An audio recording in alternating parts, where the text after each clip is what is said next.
صديقي الفنان، ازيك؟ انا مريم ودي اول قناه فنيه تعليميه في الشرق الاوسط كله. والنهارده هنتعلم مع بعض ازاي نعمل غرزه الضفيره وازاي نتخطى كل المشاكل اللي بتحصل في الغرزه دي. علشان نتعلم الضفيره محتاجين ايه؟ محتاجين الخامات العاديه بتاعت كل مره، خيط وابره، ودي مهمه معانا جدا المره دي، وشوكه عشان نقفل الشغل بيها، وكمان مقص. الضفيرة بتحتاج خيط طويل جدا جدا. الخيط اللي بحتاجه تقريبا بيكون طوله هو عرض النول في 4. بعد ما انا خدت الخيط كده بفرده كويس يبقى كله ماشي لحد ما تبقى نهايته اللي هي المقفولة دي، وبدخل الخيط في الابرة بالشكل ده وبسحب كتير عشان يبقى اسهل لي في الشغل. ادي الابرة والخيط بالشكل ده، ادي النهاية الاولى ودي ادي النهاية التانية. بعمل ايه؟ بفتح النهاية بالشكل ده وبنزل من تحت لفوق براحتي بقى.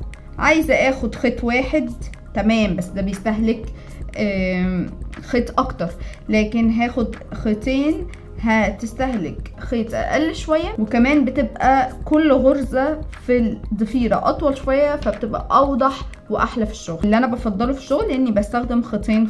يبقى اديني فتحت الخيط، نزلت من تحت، خدت خيطين وطلعت من فوق، طلعت دخلت تاني في الخيط وبسحب بالشكل ده.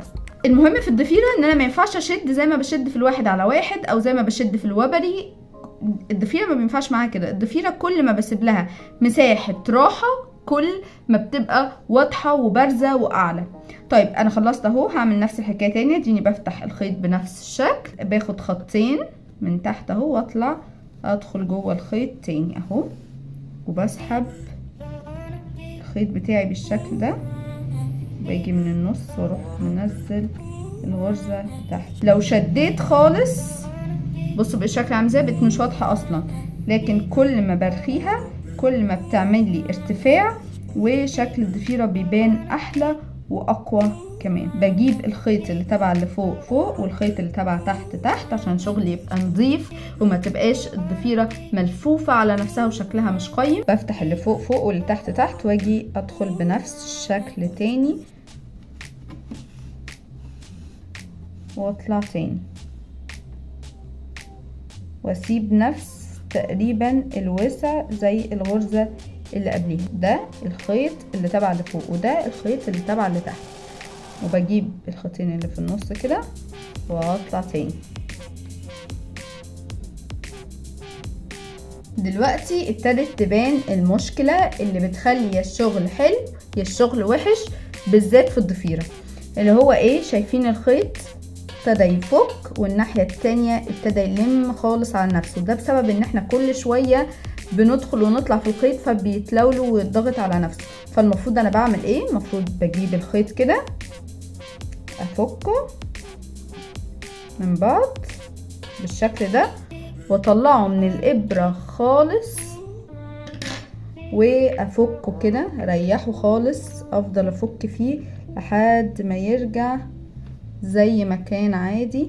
احطه تاني في الابرة واكمل شغل.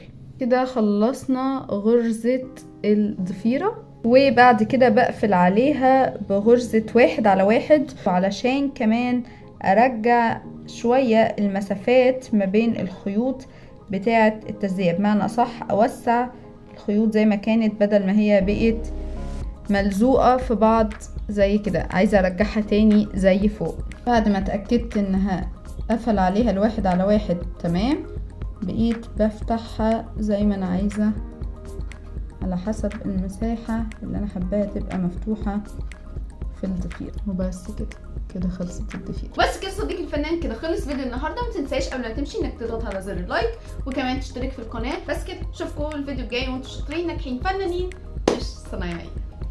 باي باي.